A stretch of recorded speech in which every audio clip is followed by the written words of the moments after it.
मित्रों नमस्कार। मैं भगवान दास मोरवाल एक बार फिर जन सुलभ पुस्तकालय द्वारा आयोजित भगवान दास मोरवाल की औपन्यासिक यात्रा की श्रृंखला में आज मैं आपके साथ कंजर समुदाय के सामाजिक ताने बाने को केंद्र में रखकर लिखे गए मेरे तीसरे उपन्यास रेत पर मैं आपसे कुछ गुफ्तगू करूंगा, कुछ बातचीत करूंगा। मैं देख रहा हूं कि थोड़ा सा हमें इंतज़ार कर लेना चाहिए थोड़ा सा, और जो अभी कुछ मित्र जुड़ने की प्रक्रिया में हैं वो जुड़ जाए तो ज़्यादा अच्छा रहेगा। और मित्रों, जैसा कि आप सब जानते हैं कि अर्पण कुमार जी ने एक श्रृंखला जो मेरे उपन्यासों को केंद्र में रखकर शुरू की है, ये उसकी आज तीसरी श्रृंखला है। हम जानते हैं कि इस श्रृंखला की पहली कड़ी में मेरे पहले उपन्यास काला पहाड़ पर चर्चा हुई थी। काला पहाड़, चूंकि हम सब जानते हैं, उसको 20 वर्ष पूरे हो गए हैं उसके प्रकाशन पर, और उसका पहला संस्करण कहना चाहिए कि वो 1999 में प्रकाशित हुआ था। उसके ठीक 5 साल बाद मेरा दूसरा उपन्यास बाबल तेरा देश में प्रकाशित हुआ था। तो इससे पहले जो हमारी इस श्रृंखला की दूसरी कड़ी थी, उस पर हमने बाबल तेरा देश में जैसे उपन्यास पर एक लंबी बातचीत की थी, और उसकी रचना प्रक्रिया से जुड़ी मैंने कुछ बातें आप सबके साथ साझा की थी। आज हम बात करेंगे मेरे बहुत ही, कहना चाहिए कि जो पाठकों की दृष्टि से बहुत ही चर्चित उपन्यास रहा है। ये पाठकों का मानना है, एक लेखक के लिए अपनी रचना के बारे में ये कहना कि कौन सी उसकी चर्चित रचना है, कौन सी लोकप्रिय है, कौन सी कालजयी, तो ये अच्छा नहीं लगता है। तो ये पाठकों पर ही ये तय करता है, क्योंकि असली तो जिसको कहना चाहिए कि किसी भी रचना का जो मूल्यांकन होता है वो हमारा पाठक ही करता है। तो उस दृष्टि से यह उपन्यास काफ़ी मकबूल रहा, काफ़ी लोकप्रिय रहा, और इसका एक कारण मुझे ये भी हो सकता है कि यह उपन्यास एक ज़माने में, कहना चाहिए कि क्रिमिनल ट्राइब्स जिसको कहते हैं, अपराधी जनजातियाँ, जराइम पेशा जो जातियाँ थी, उसको केंद्र में रखकर लिखा गया था। और यह उपन्यास वर्ष 2008 में राजकमल प्रकाशन से प्रकाशित हुआ था। मैं इस उपन्यास के बहाने आपसे आज बहुत सारी बातें कुछ आपके साथ साझा करूंगा। कैसे इस उपन्यास का बीज मेरे भीतर पनपा, और पनपने के बाद किस तरह से इसको मैंने लिखना शुरू किया, क्या क्या मुझे शुरुआती दिक्कतें इस उपन्यास को लिखने में आई। तो इन सारी बातों पर मैं आज आपसे चर्चा करूंगा, बातें करूंगा। मैं देख रहा हूं कि अभी कुछ हमारे साथी धीरे धीरे जुड़ने लगे हैं, और थोड़ा सा वक्त अगर इजाज़त हो, अर्पण कुमार जी से मैं थोड़ा सा इजाज़त लेकर ले रहा हूँ, उनसे इजाज़त ले रहा हूँ कि कुछ मिनट और हम रुक जाएं, और तब इस पर हम विस्तार से बात करेंगे। इस बीच मैं थोड़ा सा अपने पुराने उपन्यासों की तरफ लौटूं जो इससे पहले प्रकाशित हुए थे 1999 में काला पहाड़, और 2004 में बावल तेरा देश में। मित्रों, जैसा कि आप सब जानते हैं और मैं एक बार फिर दोहरा दूं कि मेरे जो दोनों पहले उपन्यास थे, काला पहाड़ और बावल तेरा देश में, दरअसल उनकी पृष्ठभूमि मेवात ही थी। और कुछ लोग ये मानते हैं कि बावल तेरा देश में दरअसल काला पहाड़ का ही विस्तार है। प्रभा मिश्रा जी जुड़ी हैं, आपका अभिनंदन है। डॉक्टर सुनीता जी, आपका भी बहुत बहुत स्वागत है, क्योंकि आपके सुनने का एक अर्थ होता है और मैं इस बात को बहुत शिद्दत के साथ महसूस करता हूँ।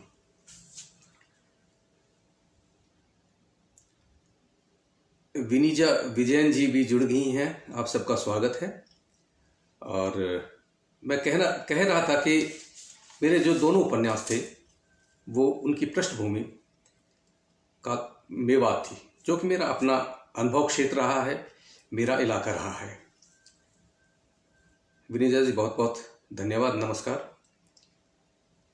जब मैंने ये दोनों उपन्यास लिखे और इनकी अच्छी खासी चर्चा हो गई थी, तो एक लेखक के सामने सबसे बड़ी चुनौती ये आती है कि जो उसका अपना अनुभव क्षेत्र और रचनात्मक स्वभाव होता है, वह मूलतः उसके अपने समाज से प्रेरित होकर तैयार होता है। लेकिन किसी भी लेखक के लिए सबसे बड़ी चुनौती तब आती है जब वह अपने अनुभव क्षेत्र और जो उसका रचनात्मक स्वभाव है उसका अतिक्रमण कर एक दूसरे कथानक या दूसरे विषय वस्तु या थीम में प्रवेश करता है। तो मेरे लिए जाहिर सी बात है कि एक बहुत बड़ी चुनौती थी, और चुनौती इस मायने में भी थी कि मेरी काला पहाड़ और इन बावल तेरा देश में, इन दो उपन्यासों ने जो एक लेखक के प्रति जो अपेक्षा या कहना चाहिए कि भरोसा पाठकों में पैदा किया था, उसे देखते हुए पाठकों का ये विश्वास मेरे लिए एक कहना चाहिए कि सबसे बड़ी चुनौती थी कि उस पर कैसे खरा उतरा जाए। मैं जब ये सोच रहा था कि भाई अब किस विषय पर लिखा जाए, क्या विषय लिया जाए, क्योंकि बहुत सारे मित्रों ने कहा कि अब आपको एक लेखक के रूप में अपने अनुभव क्षेत्र से बाहर आना चाहिए। और उसमें यह भी कहा गया, जब मेरे दोनों उपन्यास आए, खास तौर से जब काला पहाड़ उपन्यास आया, तो कुछ लोगों ने यह कहा कि देखिए ऐसा है कि पहले उपन्यास में तो हम थोड़ी सी रियायत बरत देते हैं, यानी पाठक थोड़ी सी रियायत बरत देता है, आलोचक भी थोड़ा सा कुछ उस तरह की उसको कुछ ग्रेस दे देता है, कुछ छूट दे देता है कि पहला उपन्यास है, कुछ अनगढ़ता, कुछ कच्चापन, इस तरह की बातें, कुछ उसमें झोल, कमी, कमजोरियां उसमें रह जाती हैं। लेकिन ये छूट किसी भी लेखक के, रचनाकार की, उसके बाद जब उसकी निरंतरता जब शुरू होती है और जब वो और अपने रचनात्मक यात्रा की तरफ बढ़ता है, तो उसमें जाहिर सी बात है कि आलोचकों से लेकर पाठक तक सब थोड़ा सा निर्मम उसके प्रति, उसके लेखन के प्रति हो जाते हैं। मैं जब ये सोच रहा था कि क्या लिखूं मैं, तो मेरे मन में एक छोटी सी, जिसको कहना चाहिए कि एक बीज, जिसको कहना चाहिए, इस उपन्यास से पहले वो पढ़ चुका था। और वो इसलिए पढ़ चुका था कि इस कथा की जो पृष्ठभूमि है रेत की, ये दरअसल ये पृष्ठभूमि इसकी जो राजस्थान का जो इलाका है, अलवर और उसके थाना गाजी तक का जो इलाका है, अलवर से 40 किलोमीटर के आसपास या 20-22 किलोमीटर आगे पड़ता है जयपुर रोड पर। तो जाहिर सी बात है कि मैं वहाँ तक, उसमें बहुत सारे जो वहाँ के गांव थे, कलसाड़ा, मालाखेड़ा, थाना गाजी और बहुत सारे छोटे छोटे गांव थे जहाँ की कंजरों की बस्तियां थी। और मैं आपको मित्रों बता दूं कि यह उपन्यास, जो इस उपन्यास की जो पृष्ठभूमि है, जो कंजर समुदाय है उसका सामाजिक ताना बाना है। यह उपन्यास जब लिखने की बात आई तो आपको सुन के शायद कुछ ये हैरानी हो कि मैं 80 के दशक में 1975-76 के आसपास मैं अलवर बहुत जाता था। और अलवर में उन दिनों एक छोटा सा अखबार निकलता था, उसका नाम था अरुण प्रभा। उस अरुण प्रभा नाम के अखबार में हमारे मित्र और वरिष्ठ पत्रकार ईश मधु तलवार, जो कि प्रगतिशील लेखक संघ से जुड़े हुए हैं, वो उस अखबार में से जुड़े हुए थे। इनकी दरअसल अगर कहूँ तो इनकी ट्रेनिंग उसी अखबार से थी। अरुण प्रभा, अलवर में विकास पथ है एक जगह, वहाँ से अखबार निकलता था, लेटर प्रेस पे छपता था ये। वहीं हमारे एक और मित्र हुआ करते थे, बलवंत चौधरी, जो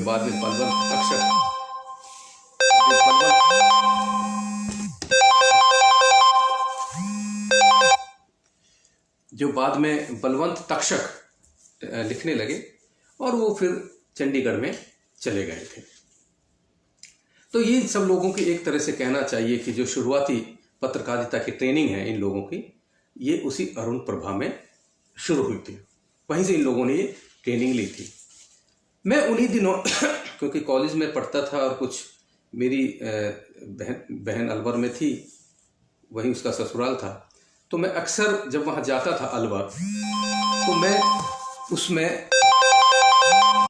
तो मैं वहाँ उसमें जब जाता था और अरुण प्रभा अखबार में, तो जब मैं अरुण प्रभा अखबार में जाता था और उस अखबार में जब कुछ खबरें छपती थी, तो वो अखबारें, उस अखबार में जो खबरें होती थी, वो खबरें पुलिस द्वारा समय समय पर जो दबिश दी जाती थी इनकी बस्तियों पर, उससे संबंधित वो खबरें होती थी। और उसी अलवर के पास एक जगह है, आज भी है, वो गाजू की। दरअसल गाजू की क्या है कि एक, जिसको कहते हैं बरसाती नदी है, उस पर एक पुल भी है जिसको कि गाजू की का पुल कहते हैं। और उसी के साथ एक गाजू की एक छोटी सी इस समुदाय की बस्ती है। ये 3 जगह गाजूकी के नाम से मशहूर है। तो इस तरह से उसमें जब इस तरह की खबरें छपती थी कि पुलिस ने दबिश दी, और वहाँ उस बस्तियों में, क्योंकि बहुत सारी लड़कियों को वहाँ उन्होंने कुछ लोगों को साथ बरामद किया। दरअसल था क्या कि उस समुदाय की जो महिलाएं थी वो दरअसल यौन कर्मी, जिसको कहना चाहिए, उस तरह के पेशे से जुड़ी हुई थी। और पुलिस बीच बीच में अपनी पीठ थपथपाने के लिए इस तरह की दबिश या छापा डाला करती थी। तो जब ये अखबार में छपती थी तो मुझे थोड़ा सा ये तो मुझे गाजू की जो है, ये गाजू की बहुत ही मुझे बड़ा आकर्षित ये नाम लगा है गाजू की। और इस उपन्यास की शुरुआत, जो इसका एक सूत्रधार है, पात्र जो वैद्य जी, जिसको घनश्याम कृष्ण उर्फ वैद्य जी, वो वहां उस बस्ती में जाता है और वहां इस उपन्यास की शुरुआत उस गाजूकी के पुल से ही होती है। तो चूंकि ये बात उस 80 के दशक के मध्य की है, तो उन्हीं दिनों 90 तक आते आते मेरे मन में एक इस बस्ती को लेकर एक ऐसे, ये तो मुझे पता था कि इस बस्ती में जो महिलाएं हैं वो यौन कर्मी हैं, तो मैंने एक ऐसे ही एक छोटी सी कहानी लिखी। और वो लगभग कहना चाहिए कि ये उपन्यास मेरा प्रकाशित होता है 2008 में। तो उससे ये लगभग 20 साल पहले ये कहानी साप्ताहिक हिंदुस्तान में प्रकाशित होती है। और उस कहानी का शीर्षक है लिलहार। लिलहार का मतलब, जो हमारा ये ब्रज और मेवात का क्षेत्र है, उसमें जो वधू को उसके मायके से विदा करके ले जाता है अपने ससुराल, उसको लिलहार कहा जाता है। तो ये कहानी 19 जुलाई 1987 के 19 जुलाई 1987 के साप्ताहिक हिंदुस्तान था उसके एक अंक में प्रकाशित हुई थी और ये एक पेज की कहानी थी। कोई बात नहीं, बात आई गई होगी। और उसके बाद जब ये उपन्यास लिखने का सिलसिला शुरू हुआ, इसका मानस बना, तो मेरे पास इस समुदाय के बारे में इससे ज्यादा और कोई जानकारी नहीं थी। लेकिन उसी दौरान संयोग से हुआ क्या, जब मैं ये रेत लिखने की प्रक्रिया से गुजर रहा था, जब कुछ मन बना रहा था और उसके लिए कुछ सामग्री जुटाने की कोशिश कर रहा था, तो उसी दौरान मुझे एक पुस्तक हाथ लगी और उस पुस्तक का नाम है संयुक्त प्रांत की अपराधी जातियां, संयुक्त प्रांत की अपराधी जातियां, जिसके लेखक प्रकाश नारायण सक्सेना हैं। और इस पुस्तक का प्रकाशन जो पहली बार ये प्रकाशित हुई, यह हुई जनवरी 1949 में, यानी आजादी के सिर्फ 2 साल बाद। और इसकी कीमत थी 3 आना। और इसका जो प्रकाशक था, दरअसल इसको जो प्रकाशित किया, ये UP discharge prisoners and society, पुराना डाक खाना लखनऊ ने इसको प्रकाशित किया था। दरअसल क्या है कि ये जो पुस्तक थी, ये मेरे हाथ में अभी भी आप देख रहे हैं इसको, ये जो पुस्तक थी ये दरअसल public service commission, Uttar Pradesh public service commission के चेयरमैन और उसके भूतपूर्व अध्यक्ष UP discharge prisoners and society के चेयरमैन श्री गोपीनाथ श्रीवास्तव की एक रिपोर्ट थी, उसके आधार पर यह पुस्तक तैयार हुई थी। और इस पुस्तक की सबसे बड़ी खासियत क्या है कि उत्तर भारत का जो संयुक्त प्रांत है, जिसमें पहले 1949 में राज्य इतने बने नहीं थे, तो उसमें कुछ राज्य जैसे उनको संयुक्त प्रांत कहा जाता था, तो उसमें जो इस तरह की जो अपराधी जातियां थी, जिनको कि क्रिमिनल ट्राइब्स कहते हैं, उन पर एक बहुत ही कहना चाहिए कि महत्वपूर्ण इस पुस्तक में जानकारी है। और इसमें लगभग, अगर मैं कहूं, इस पुस्तक में लगभग 50 के करीब, 50 तो नहीं, लगभग 3 दर्जन के करीब इस तरह की अपराधी जातियों का जो सामाजिक, जो उनका एक ताना बाना है, उसके बारे में एक जानकारी है। अब जैसे मैं ये कहूं, अगर आप पूछेंगे कि भाई इस अपराधी जनजाति, जो क्रिमिनल ट्राइब्स हैं, इसमें कौन कौन सी जातियां आती हैं, ये स्वाभाविक सी बात है कि इसमें कौन कौन सी जातियां आती हैं। तो 1924 का जो क्रिमिनल ट्राइब्स एक्ट है, अपराधी जाति अधिनियम 1924 के अनुसार 47 जातियों को अपराध जातियों की श्रेणी में रखा गया था, जिनमें से प्रमुख हैं, मैं बताऊं कि वो जिनको कि खाना बदोश अपराधी जातियां भी कहते हैं, घुमंतू जातियां भी कहते हैं, वो है कंजर, नट, बंजारा, करवाल। ये अपराधी जातियां हैं, जो मैं नाम गिन रहा हूं, ये 17 जातियां हैं, ये अपराधी जाति हैं, क्रिमिनल ट्राइब्स हैं। बहेलिया, भाट, डोम, बेड़िया, कलंदर फकीर, सिंगीवाला, महावत, बोरिया, चमर मांगता कपड़िया, मदारी, बधक, कुरमांगता और सपेरा। ये 17 जो जातियां थी, ये क्रिमिनल ट्राइब्स एक्ट 1924 के मुताबिक ये अपराधी जातियां थी। और उसके अलावा 12 खाना बदोश अपराधी जातियां थी। वो जातियां कौन सी हैं? कनमेलिया, लोना चमार, कुरपालता, कंकाली, सैफ कलीगर, योगिया, कनफट्टा, ब्रजवासी, गोदनहार, गोसाई, वेद और ओघड़। ये जो क्रिमिनल ट्राइब्स एक्ट 1924 था उसमें 47 जातियों की एक सूची दी गई थी।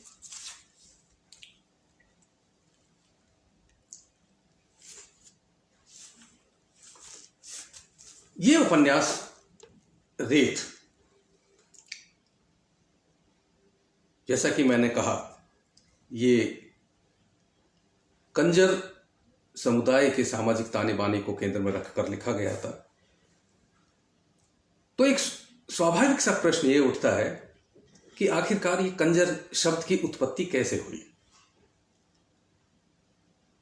और आप हम सब जानते हैं कि ये शब्द कंजर, जो कि एक जाति है, हमारे जो सभ्य समाज है उसमें एक तरह से इसका इस्तेमाल गाली की तरह होता है।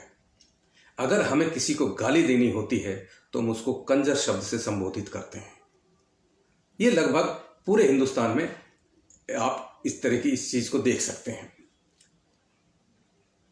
मैं यहां कंजर के समुदाय के बारे में, उसकी परिभाषा के बारे में मैं थोड़ा सा एक चीज स्पष्ट कर दूं कि हमारे यहां जो ट्राइब्स है या ट्राइबल्स हैं, या हिंदी में जिसको कहना चाहिए जनजाति और आदिवासी, इनके बारे में दरअसल एक छोटा सा भ्रम है। और वो भ्रम यह है कि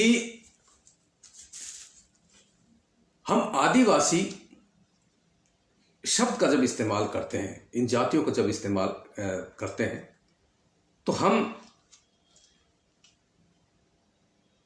मूल यानी उन जातियों की तरफ हमारा इशारा होता है, या हमें बताया जाता है कि जो जंगलों में रहती हैं।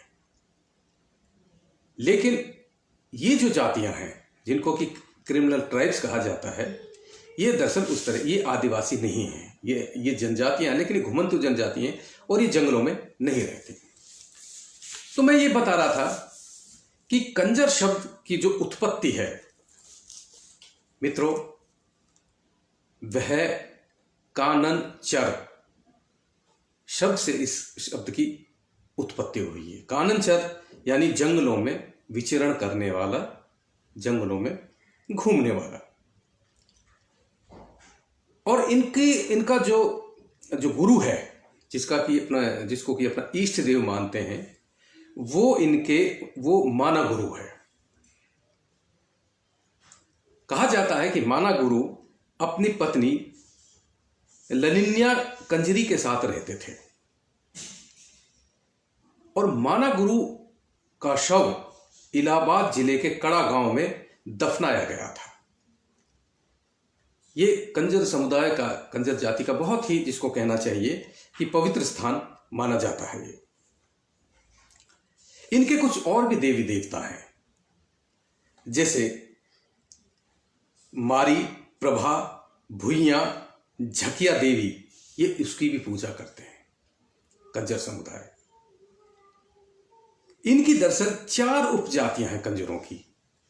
जैसे बहुत सी जातियों की कुछ उपजातियां भी होती हैं, जिसमें कि एक है कुछ बंध। उस उपजातु जाति का जो मुख्य काम है वो है झाड़ू बनाना। दूसरा है पत्थर कट, जो कि पत्थर काटने का काम करता है। आपने देखा हो कि बहुत से लोग जो पत्थर के सिलबट्टे बनाते हैं, पत्थरों को काट काट कर, उनको पत्थर कट कहा जाता है। उसके अलावा तीसरा है जल्लाद, जिसका कि काम हम सब जानते हैं कि एक जमाने में और आज भी जो फांसी लगाता है जेलों में। जब हमारी अदालतें किसी को मौत की सजा सुनाती है और उसको जो फांसी देनी होती है, तो वह काम जल्लाद करता है। लेकिन जल्लाद भी अपने आप में एक उपजाति है। इनका दूसरा काम मरे हुए जानवरों को भी उठाना है, पशुओं को भी उठाना है। और चौथा है रचबंध। ये दरअसल जुलाहों के करघे बनाते हैं इस जाति के लोग। तो इस तरह से कंजर जो समुदाय है या कंजर जाति है, उसकी जो उत्पत्ति हुई है वो काननचर शब्द से है। मूल शब्द काननचर है, जो जंगलों में विचरण करता है।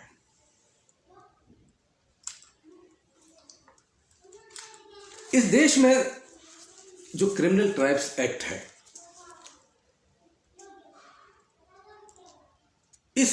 जिसको कि हमारे यहाँ खाना बदोश अपराधी जातियां भी कहते हैं, अधिनियम कहते हैं। दरअसल ये जो एक्ट था, यह एक्ट जो क्रिमिनल ट्राइब्स एक्ट था, ये सबसे पहले 1871 में इन जातियों के लिए एक कानून बनाया गया था। जो पहला क्रिमिनल ट्राइब्स एक्ट बना, वो बना 1871 में। यानी 1871 में ये बना, और इसमें, इस कानून में, इस अधिनियम में 2 बार संशोधन किए गए। पहला हुआ 1886 में और दूसरा 1887 में इसमें संशोधन किए गए। दरअसल इस एक्ट में जो संशोधन किए गए थे, वो उन संशोधनों के बारे में अगर आप जानेंगे तो आपको सुनकर बहुत हैरानी होगी कि एक ऐसी जनजाति जिसका कोई आशियाना नहीं है, कोई उसका कोई ठिकाना नहीं है, कोई उसका आसरा नहीं है, उसके प्रति अंग्रेजों ने किस तरह के कानून उनके खिलाफ बनाए थे। जैसे इन जातियों के यातायात पर पूरी तरह प्रतिबंध था। यानी ये लोग जहां भी रहते थे, ये वहां से आने जाने को इनको परमिशन नहीं दी जाती थी। लगभग 30 साल के बाद, यानी 1902 में, इसके तहत एक पुलिस कमीशन की नियुक्ति हुई। इस कमीशन ने संशोधित कानून की बहुत आलोचना हुई जब इसमें संशोधन, क्योंकि इससे जनजातियों का कोई सुधार नहीं हुआ। 1911 में जो कुछ इसमें कानून में जो कुछ कमियां रह गई, उसके संशोधन के लिए एक 3 सदस्यीय सेलेक्ट कमेटी बनाई गई, जिसके जो सदस्य थे वो श्री गोपाल कृष्ण गोखले, सर अली इमाम और चितन बोस इसके सदस्य थे। इस कमेटी के मुताबिक खाना बदोश अपराधी जातियों पर प्रतिबंध लगाने की व्यवस्था की गई। दरअसल जो प्रतिबंध लगाया गया वो 1911 में जो इसके 3 सदस्यीय जो ये कमेटी थी, इसने इन पर प्रतिबंध लगाने की व्यवस्था की गई। और इसमें सरकार को ये अधिकार दिया गया कि इनके सुधरे हुए व्यक्तियों को इन प्रतिबंधों से मुक्त किया जाए। यानी जो कुछ छोटे मोटे अपराध करते थे, अगर वो उनमें सरकार को लगता था, प्रशासन को लगता था कि वो सुधर गए, तो वो इस व्यवस्था से बाहर कर दिए जाते थे। 1919 में भारतीय जेल कमेटी की स्थापना हुई और उसमें एक बार फिर कुछ संशोधन किए गए इस अपराधी जनजाति एक्ट में। उसी तरह 1923 में सेंट्रल असेंबली में सर जेम्स केरार द्वारा नया कानून पेश किया गया, यानी 1923 में, जिसके तहत अपराधी जातियों की देखरेख और प्रबंध प्रांतीय सरकारों को दे दिया गया, यानी स्टेट गवर्नमेंट्स को दे दिया गया। इसके बाद 1924 में ऑनरेबल खारपटे जी ने एक सलाह दी कि अपराधी जातियों से संबंधित कानूनों का एकीकरण कर दिया जाए। यह सलाह अप्रूव होगी, स्वीकृत हो गई और 1924 के संशोधित इस कानून को छठा एक्ट कहा गया, यानी छठा संशोधित क्रिमिनल ट्राइब्स एक्ट कहा गया। ये जो कानून जो था, इस संशोधित कानून, इसके तहत जो स्टेट गवर्नमेंट थी उनको कुछ अधिकार दिए गए। वो अधिकार क्या थे कि अगर सरकार के पास ये यकीन करने के कारण मौजूद हैं कि कोई जाति, दल या व्यक्ति या उनका कोई भाग संगठित रूप से स्वभावानुकूल और गैर जमानती अपराध करते हैं तो सरकार प्रांतीय गजट में घोषणा करके उस जाति या दल को अपराधी जाति कानून के अंतर्गत यानी क्रिमिनल ट्राइब्स एक्ट अपराधी जाति घोषित कर दे। ये 1924 में जो खारपेड़े जी की जो एक की सलाह पर जो कानून बनाया गया था। दूसरा, जिला मजिस्ट्रेट जो डिस्ट्रिक्ट मजिस्ट्रेट जो होता था उसको इन जातियों के व्यक्तियों के नाम पर एक अधिकार दिया गया कि वह इनके नाम रजिस्टर में दर्ज करे। बाद में यह शब्द इस समुदाय में इतना प्रचलित हुआ कि इसे ये लोग रजिस्ट्री कहते थे कि भाई अब रजिस्ट्री करानी है डीएम के वहां। इस अधिकार के मुताबिक मजिस्ट्रेट द्वारा नियुक्त व्यक्ति के समक्ष उपस्थित होकर, यानी जो मजिस्ट्रेट डीएम डिस्ट्रिक्ट मजिस्ट्रेट एक व्यक्ति को डिप्यूट करता था अपने किसी अधिकारी को, और उसके सामने ये लोग उपस्थित होकर मांगी गई कुछ सूचनाएं जो जरूरी हों उनके साथ अपने अंगूठे और उंगलियों के छाप देते थे। देना जरूरी हो गया, यानी उस रजिस्ट्री के तहत उंगली और अंगूठे के छाप देना जरूरी हो गया। जिला मजिस्ट्रेट को यह अधिकार था कि अगर वह चाहे तो घोषित किसी भी अपराधी जाति के किसी भी सदस्य को इस कार्रवाई से मुक्त कर सकता है। यानी डीएम को इतने अधिकार दे दिए गए कि वो चाहे तो इस जाति के किसी व्यक्ति को वो कहना चाहिए कि वो मुक्त भी कर सकता है। उदय भानु पांडे जी, आपका बहुत बहुत स्वागत है। डीएम को जो अधिकार दिया गया था, जो रजिस्ट्री के बाद जो रजिस्टर तैयार करने की कहना चाहिए कि जो व्यवस्था की गई, वो जो रजिस्टर तैयार होता था उसमें वह एक पुलिस सुपरिटेंडेंट के पास रहता था। यानी वो रजिस्टर एक पुलिस सुपरिटेंडेंट के पास रहता था जो वक्त बेवक्त जिला मजिस्ट्रेट के इस रजिस्टर में संशोधन के लिए सिफारिश करता रहता था कि ये लोग सुधर गए हैं, ये लोग अपराध में संलिप्त नहीं हैं, इसलिए इनको इस सूची से मुक्त कर दिया जाए। बिना डिस्ट्रिक्ट डीएम के, जिला मजिस्ट्रेट के इस रजिस्टर में संशोधित नहीं किया जा सकता था। उसके बाद यदि कोई आदमी रजिस्ट्री कराने की सूचना पाकर रजिस्ट्री करने वाले अधिकारी के समक्ष, अब देखिए क्या मजेदार है ये, कि अगर कोई आदमी, इस समुदाय का आदमी रजिस्ट्री कराने की सूचना पाकर कि भाई आपको रजिस्ट्री के लिए आना है, सूचना पाकर रजिस्ट्री करने वाले अधिकारी के समक्ष उसके सामने ठीक समय पर उपस्थित नहीं होता था या अपने बारे में सूचना नहीं देता था या जानबूझकर गलत सूचना देता था या अंगूठे या उंगलियों की छाप देने से इनकार करता था, तो उस पर अपराध प्रमाणित होने पर 6 महीने की जेल और डीएम जो चाहता था, जितने उस पर निर्भर करता था, वो उस पर कुछ रुपए की जुर्माने की सजा दे सकता था।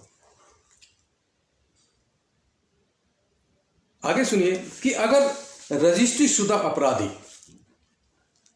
यानी वो व्यक्ति जो रजिस्टर में जिसका नाम दर्ज है, अगर वह व्यक्ति किसी जगह पर ऐसी परिस्थितियों में गिरफ्तार किया जाए कि जिससे अदालत को विश्वास हो जाए, कोर्ट को यह भरोसा हो जाए कि यह किसी चोरी या राहजनी करने जा रहा था। देखिए ये अभी इसका मैं थोड़ा सा और एक मजेदार खुलासा करूंगा कि कि जिस व्यक्ति के बारे में ये किसी जगह पर ये गिरफ्तार कर लिया जाए और किसी चोरी या राहजनी करने जा रहा था या उसमें सहायक होना चाहता था या उनके लिए अवसर ताक रहा था, तो उसे डीएम कुछ समय की सजा और कुछ रुपए के साथ उसको जुर्माने की सजा दी जा सकती थी। अक्सर आप लोग जो हम लोग शहरों में रहते हैं, गाहे बगाहे कभी कभी हमारे यहाँ कुछ खबरें हम अखबारों में पढ़ते हैं कि बावरिया गिरोह के लोग चोरी की योजना बनाते हुए पकड़े गए। आज भी अगर आप देखें इस तरह की खबरें हम लोग जो पढ़ते हैं अखबारों में, वो यही है कि उनको पकड़ा तो जाता है लेकिन किसी चोरी में नहीं पकड़ा जाता। उस चोरी की योजना बनाते हुए या राहजनी के बहाने कि भाई राहजनी ये करने जा रहे थे, अगर उसको शक हो जाए, अभी पुलिस चाहे तो ऐसे लोगों, इन जातियों के लोगों को आप देखते हैं ऐसे ही पकड़ती है और उस पर यही कहा जाता है, ये आरोप ये लगाया जाता है कि ये लोग चोरी की योजना बना रहे थे। इसके अलावा उसमें एक जब रजिस्ट्री उसकी होती थी इन समुदाय के लोगों की, तो उसमें जो गांव का मुखिया होता था, गांव का मुखिया मतलब पंच प्रधान या वगैरह इस तरह का जो व्यक्ति होता था, पद होता था, उसका ये फर्ज होता था कि अपने गांव में रहने वाली इन अपराधी जातियों के रजिस्ट्री शुदा व्यक्तियों की देखभाल करे, यानी उन पर नजर करे। देखभाल से तात्पर्य है कि उन समुदाय के लोगों पर वो नजर रखे और अगर हाजिरी ना दें, जी विनेजा जी बिल्कुल कहा, संदेह में ही पकड़ा जाता उनको, जो मैंने अभी आपसे कहा, आपने बिल्कुल सही कहा। और अगर वे व्यक्ति हाजिरी ना दे या बिना आज्ञा अथवा इत्तला के या सूचना दिए बिना भाग जाए, तो उसकी सूचना थाने में दे। यानी जो गांव का प्रधान है, मुखिया है, उसको ये जिम्मेदारी सौंपी गई थी कि अगर कोई बगैर सूचना दिए भाग जाता है या कहीं चला जाता है, तो ये उसका काम है कि वो संबंधित थाने में इसकी सूचना दे कि फला व्यक्ति उस जाति का, उस समुदाय का गांव से चला गया है। और अगर वो प्रधान इन लोगों के बारे में, ऐसे लोगों के बारे में कोई सूचना नहीं देता है, तो उसको भी दंड या सजा दी जाती थी। आगे सुनिए कि जिस व्यक्ति की रजिस्ट्री हो जाती थी और जिसे अपनी उपस्थिति की सूचना नियमित रूप से देने की आज्ञा मिली हो, कि भाई आपको जो है डीएम ने कहा है कि आपको जो है बराबर थाने में जब भी है रजिस्ट्री कराती हो, आपको सूचना देनी होगी, उसे चाहे वे कहीं भी हो। यानी देखिए, ये बहुत ही, आप देखिए कि इस अधिनियम की, इस एक्ट की क्रूरता का ये एक कितना जबरदस्त ये उदाहरण है कि जिस व्यक्ति की रजिस्ट्री हो गई हो, उसे अपनी उपस्थिति की इंफॉर्मेशन, सूचना रेगुलरली, नियमित रूप से देने की आज्ञा मिली हो, उसे चाहे वे कहीं भी हो, कहीं भी,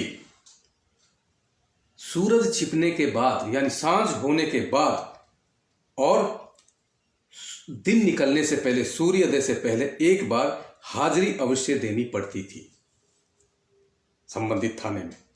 अगर वह शहर में रहता है, यानी वो गांव से किसी काम से शहर में चला गया, तो उसे थाने में आकर, और यदि गांव में है तो मुखिया या चौकीदार के पास आकर उसे अपनी हाजिरी देनी होती। अब ये देखिए कि अगर ये पुरुष की बात हुई, इन समुदाय की स्त्रियों की स्थिति क्या थी इस एक्ट के मुताबिक, जो संशोधन हुए बाद में, कि अगर किसी औरत पर इस प्रकार का प्रतिबंध लगा हो, इस एक्ट के तहत किसी पर यह प्रतिबंध लगा हो कि वो कहीं आ जा नहीं सकती, तो वह अपनी सूचना, अपनी इंफॉर्मेशन अपने घर के किसी पुरुष के द्वारा भी थाने में भेज सकती थी। यानी औरत जो है अगर खुद भी नहीं जा पाए तो वह अपने पति के द्वारा थाने में यह सूचना भेज सकती थी। किसी भी रजिस्ट्री शुदा व्यक्ति को पुलिस सुप्रिंटेंडेंट आदेश दे सकता था कि वह थाने में कभी भी उपस्थित हो, कभी भी वो अपनी हाजिरी लगाए हो। जिस रजिस्ट्री शुदा व्यक्ति पर अपने रहने के स्थान पर या उसके प्रस्तावित परिवर्तन की सूचना देने का प्रतिबंध लगा हो, यानी कोई ऐसा व्यक्ति जो कि जिसकी रजिस्ट्री थाने में हो चुकी है, जिसने कि अपना नाम दर्ज करा दिया हो, तो वह अपनी जगह या उसको कहीं जाना है, किसी पड़ोस के गांव में या किसी थोड़ी बहुत दूर जाना हो, तो जाने की सूचना उसे संबंधित थाने में देनी होती थी। यानी वह अपनी जगह को छोड़कर बगैर थाने में इत्तला दिए बिना नहीं जा सकता था। उसी समय उसे इश्तार की एक प्रति मिलेगी तथा दूसरी प्रति दूसरे थाने में भेज दी जाएगी। यानी इस सूचना की सूचना जो है एक तो उस थाने में रहेगी और दूसरी उस संबंधित थाने में चली जाएगी जहां वह जा रहा है। उस दिन वह थानेदार या मुखिया के सामने, उस दिन उसको थानेदार या मुखिया के सामने हाजिर होना पड़ता था और उस कॉपी की,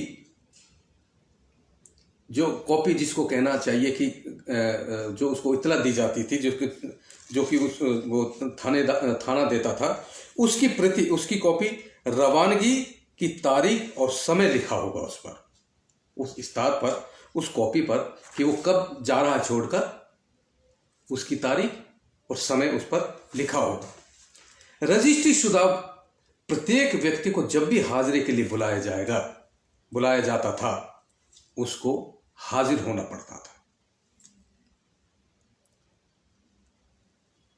इन जातियों की जो रजिस्ट्री करने और उसे माफी देने का काम पुलिस विभाग ही करता था। ये मैंने जो आपको कुछ चीजें बताई, ये दरअसल जो हमारे यहाँ क्रिमिनल ट्राइब्स एक्ट बना हुआ था, उसमें ये चीजें थी। मैं जब इस उपन्यास पर काम कर रहा था तो मेरे लिए एक सबसे बड़ी दिक्कत ये थी कि मैं इस समुदाय के जो लोग हैं, इनके जो व्यक्ति हैं, स्त्री या पुरुष जो भी हैं, उनसे कैसे मैं संपर्क साधूं, क्योंकि कुछ चीजें ऐसी थी कि जिसको कि आप बगैर देखे, बगैर अनुभव किए आप उसको रचना में नहीं उतार सकते। तो संयोग से उन्हीं दिनों अलवर में हमारे एक मित्र थे, कामरेड मुंशी खान।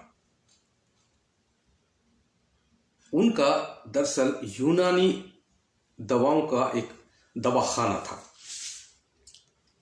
तो मैं जब उनके पास गया और कुछ बातचीत उनसे हुई कि यार कामरेड, मेरा मन कुछ इस तरह पर का काम करने का है, तो कुछ बताइए। तो उन्होंने कहा कि हाँ, मेरे पास उन समुदाय की महिलाएं आती हैं और उस यौन कर्मियों के चलते उनको कुछ इस तरह की बीमारियां हो जाती थी कि जिसकी कि वो दवा उस यूनानी दवाखाने से लेकर आती थी। तो मैंने उनसे कहा कि फिर तो आप बहुत लोगों को जानते होंगे। कहना हाँ, मैं कई लोगों को जानता हूं। इसी दौरान हमारे एक मित्र अलवर में, वो किसी एनजीओ के साथ जुड़े हुए थे और उन्होंने जापान की किसी बड़ी एनजीओ के लिए इन समुदाय पर एक प्रोजेक्ट किया था, को रिपोर्ट तैयार की थी। तो मुझे जब उनके बारे में पता चला तो मैं उनके पास गया, तो उन्होंने कहा कि हाँ, हमने इस तरह की रिपोर्ट तैयार की थी, लेकिन वो रिपोर्ट मेरे पास नहीं है, हम लोगों के पास नहीं है। अगर वो रिपोर्ट मिल जाती तो फिर तो कहना ही क्या। फिर उन्होंने कहा कि ऐसा है कि मैं आपको एक महिला से मिलवाता हूं, उनका नाम नीतू शर्मा है, और बाद में, और वो नीतू शर्मा किसी एनजीओ के साथ, जो एक खास तौर से माला खेड़ा के पास एक बस्ती थी, उसमें वो अक्सर आया जाया करती थी उन समुदाय के बस्तियों में, और वहाँ वो कुछ अपनी एनजीओ के माध्यम से कुछ वहाँ काम उन लोगों के लिए करती थी। जब वो नीतू जी से मैं मिला तो बाद में पता चला कि नीतू जी दरअसल अलवर के बहुत ही वरिष्ठ पत्रकार थे, लेखक सुरेश पंडित जी, उनके छोटे भाई की बेटे की बहू थी वो। तो मैं जब नीतू जी से मिला कि मुझे इसी तरह का काम करना है, तो उन्होंने कहा कि ठीक है। हम लोगों ने एक दिन, एक पहली बार हमने तय किया, तो हम सबसे पहले थाना गाजी गए, अलवर से जो 20-22 किलोमीटर है,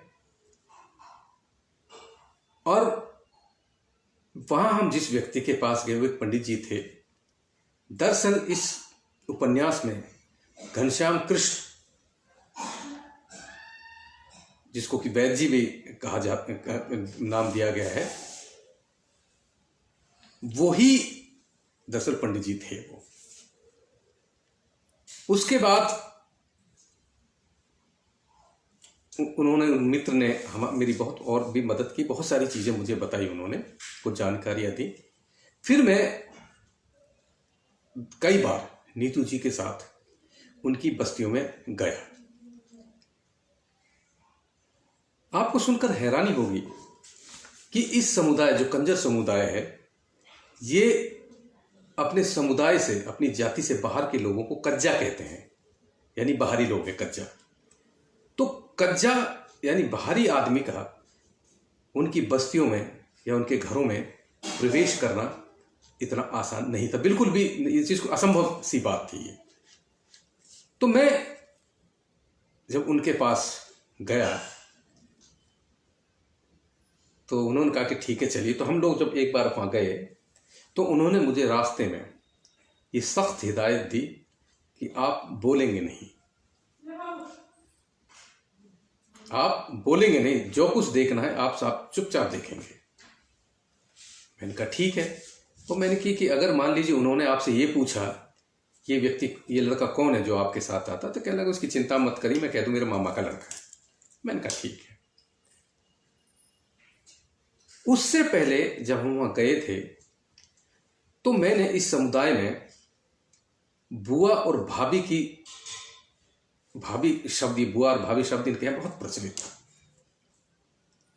यानी बुआ उसको कहते हैं इस समुदाय में कि जिसकी की शादी नहीं होती है,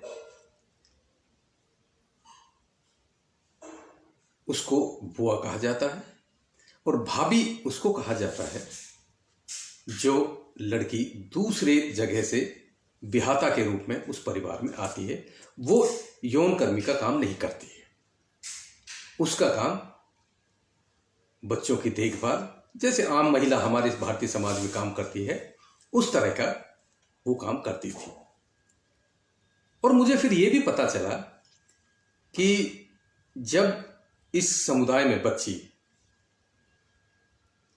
7-8 बरस की हो जाती है तो उससे ये पूछा जाता है कि भाई तुम क्या बनोगे, बुआ या भाभी। तो आपको सुनकर हैरानी होगी कि लगभग 90% बच्चियां यह कहती हैं कि हम बुआ बनेंगे, भाभी बनने को कोई लड़की तैयार नहीं होती। अब जो इसके पीछे मनोविज्ञान है मित्रों, वो मनोविज्ञान और उसका आधार वो आर्थिक पक्ष है कि जो बुआ आर्थिक रूप से बेहद सशक्त रहती है, वो एक तरह से अपनी मर्जी की जिंदगी जीती है। तो जो उसकी जिंदगी है, उसका आचार व्यवहार, उसका रहन सहन, आर्थिक संपन्नता, वो बच्चियां होश संभालते ही जब देखना शुरू होती हैं, देखती हैं, तो उनके मन में बुआ बनने की जो प्रबलता है वो जन्म लेती है। जबकि वो ये देखती हैं अपने घरों में कि जो भाभी नाम की का जो जीव है,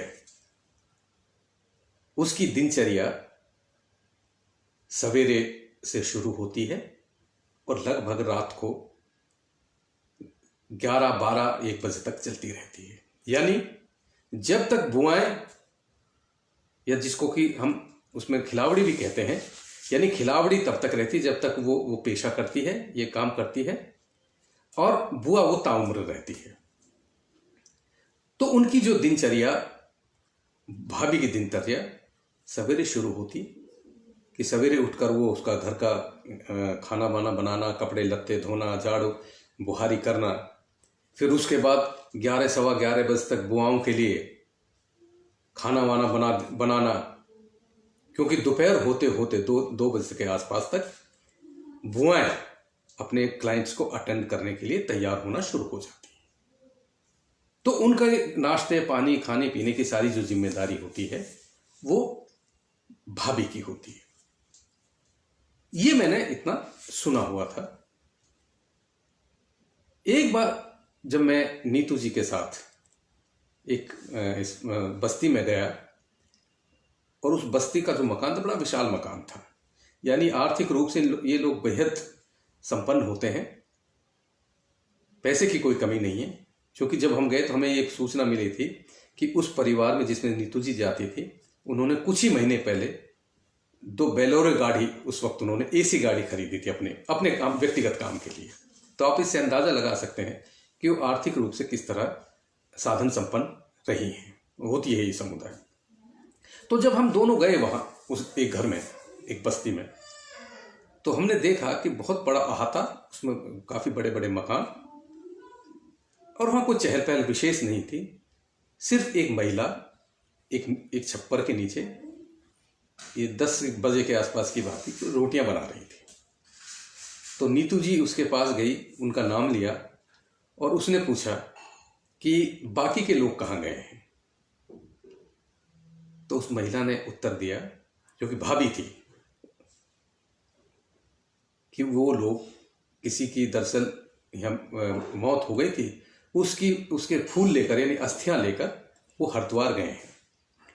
तो नीतू जी ने उनसे स्वाभाविक ऐसे ही पूछ लिया कि तुम नहीं गई क्या? तो उसका नाम संतो है इस उपन्यास में। उस संतो ने जिस पीड़ा के साथ कहा, वो सचमुच मुझे आज भी याद है। उसने कहा कि दीदी, हमें कौन ले जाता है। यानी आप ये देखिए कि जो भाभी नाम की जो इकाई है, यानी उसकी जिम्मेदारी सिर्फ घर परिवार तक ही महदूद है, सीमित है।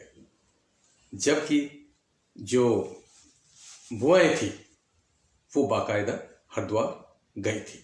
तो मैंने पहली बार, मुझे बुआ और भाभी का जो कॉन्सेप्ट था, वो फर्क था, वो बहुत मुझे पहली बार देखने को मिला। उसके बाद जब हम दोबारा गए तो मैंने उनसे, नीतू जी से कहा कि ऐसा है कि मैं दरअसल उनका वो कमरा देखना चाहता हूं जिसमें वो क्लाइंट्स को अटेंड करती हैं। तो उसने कहा कि ठीक है, मैं कोशिश करती हूं, लेकिन शर्त मेरी यही है कि तुम सिर्फ आंखों से आंखों ही आंखों में देख लेना, जो कुछ देखना है। तुम कोई सवाल नहीं करोगे, कोई मुझसे पूछताछ नहीं करोगे उसके बारे में। मैंने कहा ठीक है। तो बात करते करते करते धीरे धीरे खिसकते हुए वो मुझे उस कमरे की तरफ ले गई कि जहाँ जो बुआ या खिलावड़ी, जो जिनकी उम्र 25, 26, 27, 28, 30, जो इस उम्र की, जो इसमें मुब्तला थी, वो उसने इशारे से किया कि ये कमरा है। तो मैंने उस कमरे का बड़े बारीकी से अवलोकन किया। तो मैंने देखा कि जिस बुआ का, जिस खिलावड़ी का वो कमरा था, जो अपने क्लाइंट को अटेंड करती थी, हालांकि उस दिन थी नहीं वो, तो उसकी कुछ तस्वीरें दीवार पर चिपकी हुई थी, बड़े अलग अलग उसकी मुद्राओं और पोस्चर के साथ। तो मैं, चूंकि मेरा जो उद्देश्य था कि वो मैं देखना चाहता था कि उसका वर्णन मैं कर सकूं। चित्रंजन जी, आपका बहुत बहुत आभार, स्वागत है। तो उसके बाद जब हम बाहर आते थे उस बस्ती से, तो पीछे मुड़ मुड़ कर देखती थी मुझसे, और वहाँ कुछ बच्चे बच्चे खेल रहे होते थे। तो मुझसे कहती थी, नीतू जी कि आप बोलेंगे नहीं पूरे रास्ते जब तक हम बस में नहीं बैठ जाएंगे। मैंने कहा क्यों?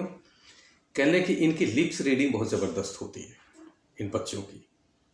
अगर इन्होंने हमें कुछ ऐसी बात करते हुए देख लिया कि आप यहाँ किस लिए आते हैं, तो ये बात अपने वहाँ घर जाकर बता देंगे, तो कहने लगे फिर मेरे लिए दिक्कत खड़ी हो जाएगी।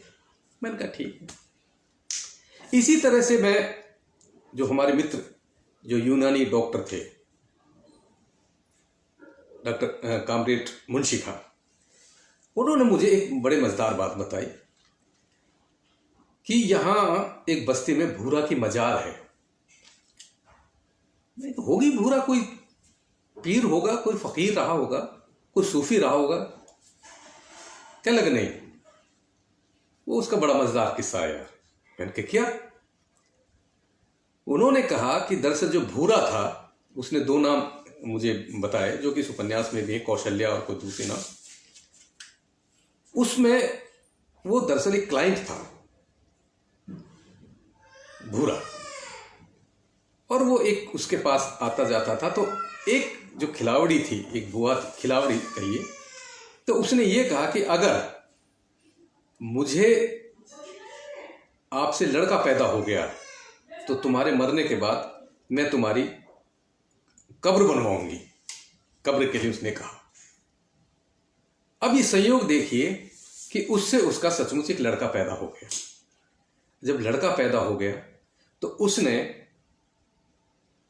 उस महिला ने उस भूरा की कब्र तो क्या बनवाई, उसने पूरी मजार बनवा दी। तो मैं जब उसके साथ, कामरेड मुंशी खां के साथ, मैंने कहा यार वो मजार मुझे जरूर दिखा फिर। मैं जब गया एक दिन, तो नई नई मजार बनी हुई थी, ज़्यादा पुरानी नहीं थी, कुछ महीनों पहले बनी हुई थी। तो मैंने देखा कि उस मजार पर एक तुरबत, जिसको कब्र कहते हैं, वो बनी हुई, और वहाँ अगरबत्ती और धूप की राख पड़ी हुई थी। मैं उस तथाकथित मजार को बहुत देर तक देखता रहा, और मैं ये सोचता रहा कि कोई भरोसा नहीं, कोई पता नहीं, आने वाले 10, 20, 50 साल बाद यह सचमुच भूरा की मजार घोषित हो जाए, और इस पर अकीदतमंद या श्रद्धालु अपनी अपनी परेशानी और अपनी अपनी इच्छाएं लेकर आए, और भूरा का मजार किस तरह से उसमें वो एक तरह से पूरा मजार का रूप ले ले। स्मिता जी नमस्कार। नमस्कार। फिर मैं वहाँ कामरेड मुंशी खां जी ने, जो एक उसी परिवार के, उसी बस्ती के पास एक मेव परिवार था, उन्होंने, वो उनको जानते थे, उन्होंने मेरे बारे में बताया कि ये कुछ ऐसे ऐसे, ये दिल्ली से आए हैं, ये कुछ काम कर रहे हैं, तो यहाँ रुक जाए, रात को रुकेंगे। मैं कहने लगा ठीक है, रुक जाएंगे।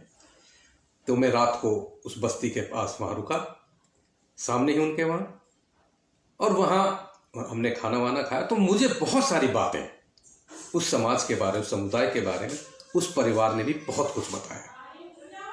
कहने का मेरा तात्पर्य ये है मित्रों कि मैं जब इस काम को कर रहा था, मज़ा भी बहुत आ रहा था। ऐसा नहीं है कि बिल्कुल ही मैं कहूँ कि नहीं, बहुत आनंद आया।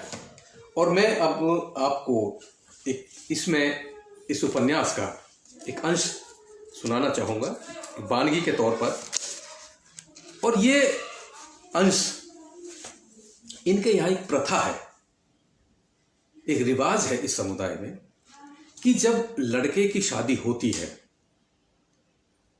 और जब बारात जाती है, तो बारात जाने से एक दिन पहले उस बस्ती में एक महफिल सजती है। उस महफिल में जो इनके क्लाइंट्स हैं, हर तरह के क्लाइंट्स हैं, लेकिन जो एक खास किस्म के क्लाइंट्स जो होते हैं, जैसे कोई राजनीतिज्ञ हुआ, कोई बिल्डर हुआ, कोई पुलिस ऑफिसर हुआ, ये सब के सब लोग उस महफिल में उस दिन शाम को आते हैं।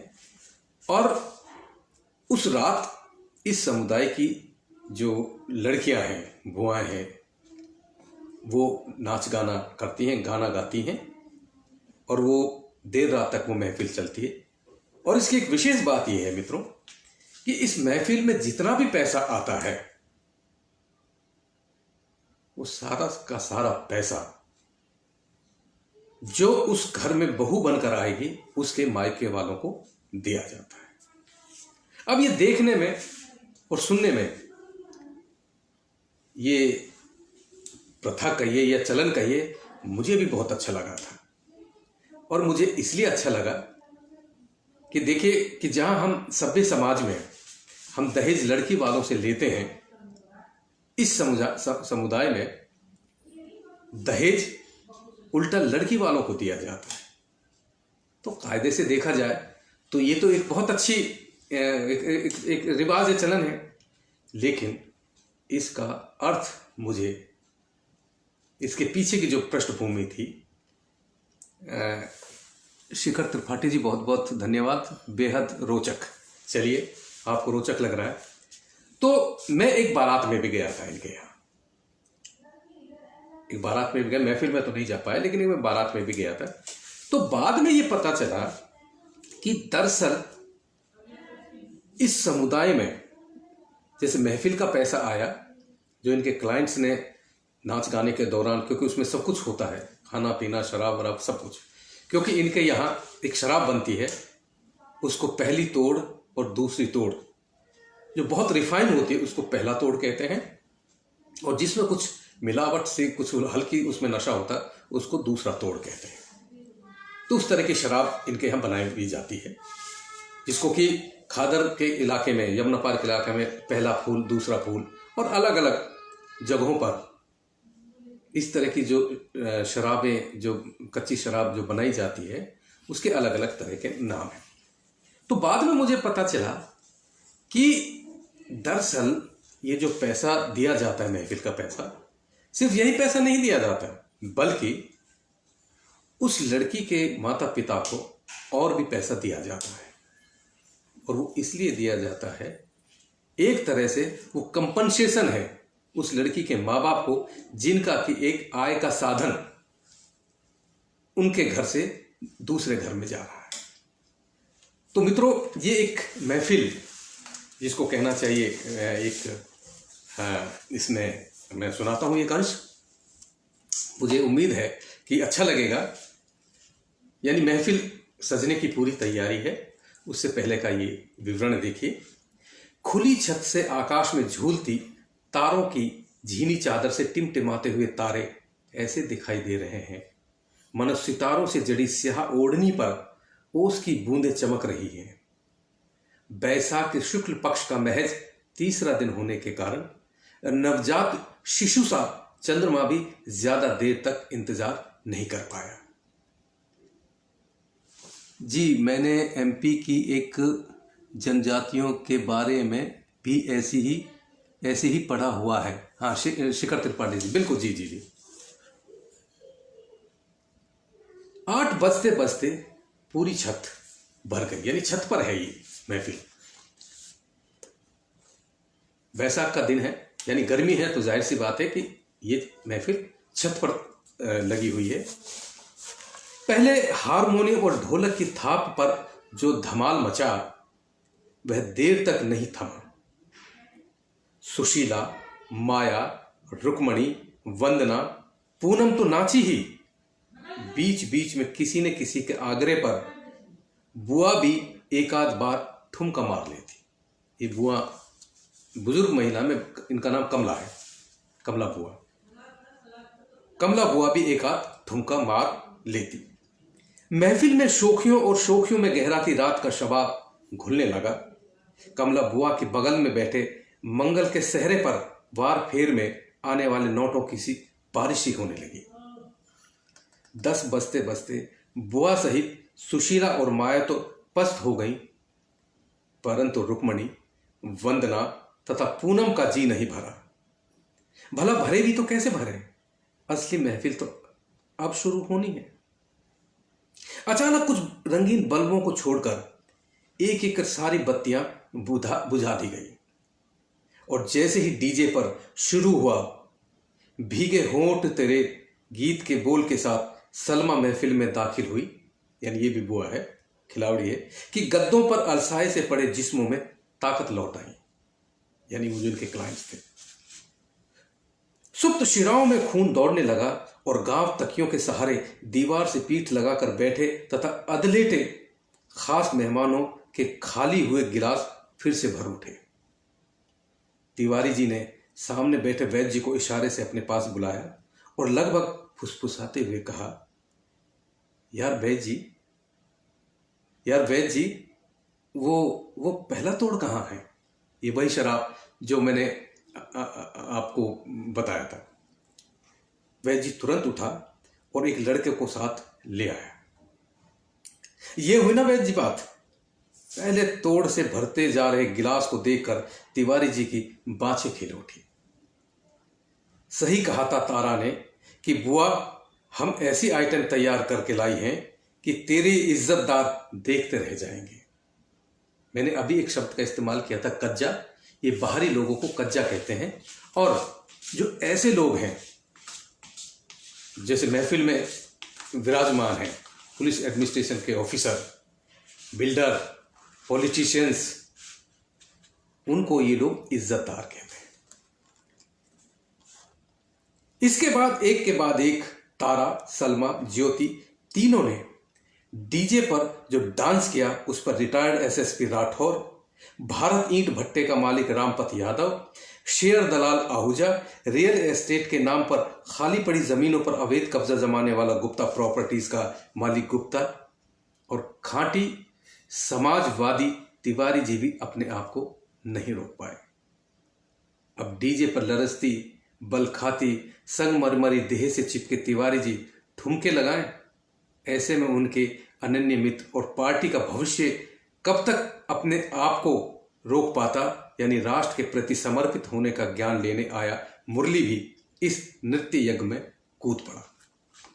उसने भी ठुमकों के रूप में 2-4 चुटकी समिधा इसमें होम दी। जैसे जैसे रात बीतने लगी और हल्की ठंड के चलते आकाश से ओस गिरने लगी, वैसे वैसे महफिल पर रंग और चढ़ने लगा। तारा, सलमा, ज्योति के साथ रुक्मणी, वंदना, पूनम भी ऐसी नाची कि पूरी महफिल चढ़ाई में आए नोटों से ऐसे पट गई मानो शिशिर ऋतु में वृक्षों से झरे पत्तों से धरती पट जाती है। कमला बुआ ने आज कसम खा ली कि जब तक महफिल में आए मेहमान खुद नहीं कहेंगे तब तक वह महफिल खत्म करने की पहल नहीं करेगी, चाहे दिन निकल आए, यानी सुबह हो जाए। सुबह के 3 कब बज गए पता ही नहीं चला। हार कर एसएसपी राठौर को ही कहना पड़ा, कमला, मजा आ गया। कप्तान साहब, जी भरा या नहीं? बस एक कमी रह गई। कौन सी? कलेजा धक से रह गए कमला बुआ का, शब्द हलक में फंसकर रह गए। यही कि कमला के नवासे की शादी की महफिल हो और कमला का ही कोई ठुमरी टप्पा ना हो। जाती हुई सांस लौटी कमला बुआ की। उसने कल्पना भी नहीं की थी कि यह मरा कप्तान साहब बरसों से धूल खाई, उदास पड़ी सारंगी के तारों को इतनी बेरहमी से छेड़ देगा। एक पल के लिए मन के ढीले पड़े तार कसते चले गए। कप्तान साहब, अब कहाँ याद है ठुमरी ठुमरी टप्पा? टालते हुए बोली बुआ। हाँ माँ, कप्तान सही कह रहे हैं, हमें भी मुद्दत हो गई है सुने हुए। पास आकर सुशीला ने भी मनुहार किया। रिटायर्ड एसएसपी राठौर और बेटी सुशीला ने जिस तरह आग्रह किया उस पर बुआ से ना कहते नहीं बना। बुआ पहले कुछ सोचने लगी और फिर बोली, ठीक है, याद करके देखती हूं। तब तक ऐसा करो, वैद्य जी से सुन लो कुछ। दरअसल वैद्य जी को भी शेर व शायरी का शौक है। अरे हाँ हाँ, वैद्य जी को तो हम भूल ही गए थे। सुशीला को भी एकाएक याद आ गया। मैं क्या सुनाऊं? अकबका गया वैद्य जी अचानक, सिर पर आ पड़ी इस बला को देख। यार कोई भजन वजन ही गा दो। गुप्ता प्रॉपर्टीज का मालिक गुप्ता अदलेटी मुद्रा में ही बोला। मरे किस दिन के लिए जमा कर रहा है इनने लिख लिख के। चल आज सुना ही दे ये गजल, आज सुना ही दे ये गजल। अपना से भीगे इस आदेश में आग्रह के साथ साथ एक आवाहन को स्वीकारने का हौस भी था बुआ का। गजल का नाम सुनते ही एसएसपी राठौर के जिस्म में थोड़ी सी हलचल हुई। तनकर बैठ गया इस बार वह। खुमारी में डूबी पलकें अपने आप खुलती चली गई। शिराओं में घुल चुके अल्कोहल से अचेत पड़े बाकी के जिस्मों में भी हल्की हल्की जुम्बिश होने लगी। सलमा धीरे से उठकर वैद्य जी के पास आ गई। बुआ, सुशीला और माया के कानों के पर्दे ढीले हो गए। वैद्य जी ने हल्के से पूरी महफिल पर नजर मारी और पता नहीं कब पूरी महफिल से नजरें बचा और रुक्मणी को देख पहले उसने गहरा सांस लिया। दरअसल रुक्मणी के प्रति उसकी कुछ आसक्ति है वैद्य जी की, देहिक नहीं दूसरे तरह की। और फिर कमला को संबोधित करते हुए बोला कि बुआ, शेर है कि। वैद्य जी ने हल्के से पूरी महफिल पर नजर मारी और पता नहीं कब पूरी महफिल से नजरें बचाकर रुक्मणी को देख पहले उसने गहरा सांस लिया और फिर कमला को संबोधित करते हुए बोला, बुआ, शेर है कि हमारे सामने अंजाम क्यों नहीं आता, वो चांद खुल के लबे बाम क्यों नहीं आता। गजल के मतले को सुनते ही लगा मानो शांत पड़े तालाब में कोई पत्थर उछाल दिया हो। जिन आंखों में भारीपन उतर आया था वे भी अब पूरी तरह खुल गईं। कमला बुआ ने हुस्न बाग का पौच खच से दांत से काटा और गप से मुंह में डाल गई। वैद्य जी, जरा इस शेर को फिर से कहना। मुंह में घुले किणकों के साथ अटखेलियां करती जीभ को विश्राम देते हुए बुआ ने आग्रह किया। वैद्य जी ने उसी शेर को पुनः दोहराया और आगे बोला, शेर अर्ज है बुआ, शेर अर्ज है बुआ कि जरा बताओ तो ये आप और तुम क्या है, तेरी जुबान पे मेरा नाम क्यों नहीं आता। पढ़े तो कैसे पढ़े कोई कोरे कागज को, लिखा हुआ तेरा पैगाम क्यों नहीं आता। और वो सह रहे हैं गई रात आहटों का सितम, वो शख्स घर पे सरे शाम क्यों नहीं आता। और आखिरी शेर है बुआ कि अजीब दर्दे मोहब्बत भी शय है क्या कृष्ण। वैद्य जी का जो पूरा नाम है घनश्याम कृष्ण उर्फ वैद्य जी है, कृष्ण उनका तकल्लुस है। अजीब दर्दे मोहब्बत भी शय क्या है क्या कृष्ण, दवाएं लेता हूं आराम क्यों नहीं आता, हमारे सामने अंजाम क्यों नहीं आता, वो चांद खुल के लबे बाम क्यों नहीं आता। वाह, जीता रहा है बेटा। गजल पूरी होते होते बुआ की अध खुली आंखों के कोरों में बूंदें झिलमिलाने लगी। एक झटके में कमला बुआ सदियों पीछे लौट गई। कुछ देर पहले तक महफिल लूटने वाले होठों पर भी वैद्य जी यानी घनश्याम कृष्ण की गजल के अशार ने कब्जा कर लिया। भाई, मुद्दत हो गई थी अच्छी शायरी सुने, कान तरस गए थे, पर बेटे तूने आज तबीयत खुश कर दी, तूने आज बुआ की महफिल लूट ली। वैसे यह बता, यह शौक कैसे पाल लिया। रिटायर्ड एसएसपी राठौर की सारी खुमारी उतर गई। ओ यार, तू शक्ल से तो दिखता नहीं है कि तू ये धंधा भी करता होगा। नए नए शायर, नए नए शेर दलाल और राज्य सचिवालय कैंटीन के ठेकेदार आहूजा ने व्यंग्य से कहा। धंधा से उसका आशय वैद्य जी के शेर व शायरी से था। वैद्य जी ने कोई प्रतिक्रिया व्यक्त नहीं की। कमला, अब तो याद आ गया होगा या अभी भी कुछ सुनवाया जाए। इससे पहले कि आहूजा की तरह को टिप्पणी करता एसएसपी राठौर ने महफिल को समापन की ओर धकेलते हुए कहा, कप्तान साहब, ठुमरी टप्पा तो ना, एक दादरा से के बोल याद आ रहे हैं। कमला बुआ बोली, दादरा से के नहीं, यह कहे कि दादरा के। एसएसपी राठौर अपनी जगह मुस्तैद होते हुए बोला। इसके बाद बुआ ने आंखें मूंद सुर लगाते हुए गला ठीक किया और एक खनकती महीन आवाज ब्रह्म मुहूर्त के ठंडे सन्नाटे में घुलने लगी। वो दादरा क्या है ओ बेदर्दी सुपने में आ जा, कुछ तो विपतिया कम होई जाए। हम ही न जानियो साजन, नैना के मिल के जुल्म होई जाए। चांद गगन से झांके मोहे, पापी दुनिया ताने देवे। खुल के कहूँ तो होई रुसवाई, चुपमा जियारा भस्म होई जाए। ओ बेदर्दी सुपने में आ जा, कुछ तो विपतिया कम हो जाए।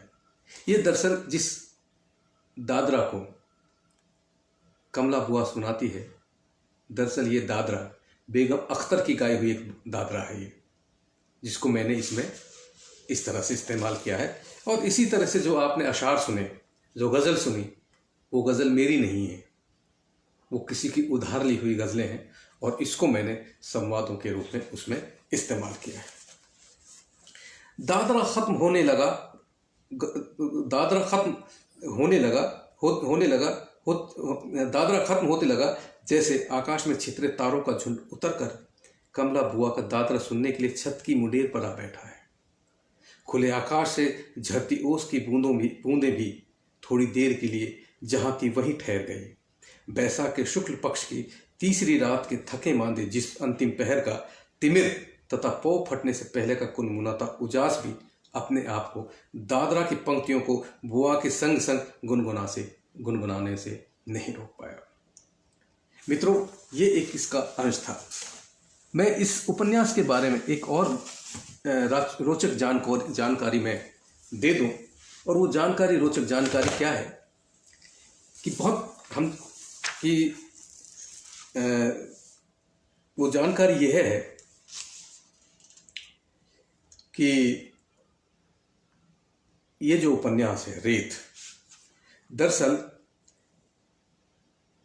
इसके बहाने मेरे ऊपर कन्नौज छिबरामऊ, जो कहना चाहिए कि उत्तर प्रदेश में कन्नौज का में एक छोटी सी तहसील है, वहाँ मेरे ऊपर इस उपन्यास को लेकर मानहानि का मुकदमा भी चला हुआ है।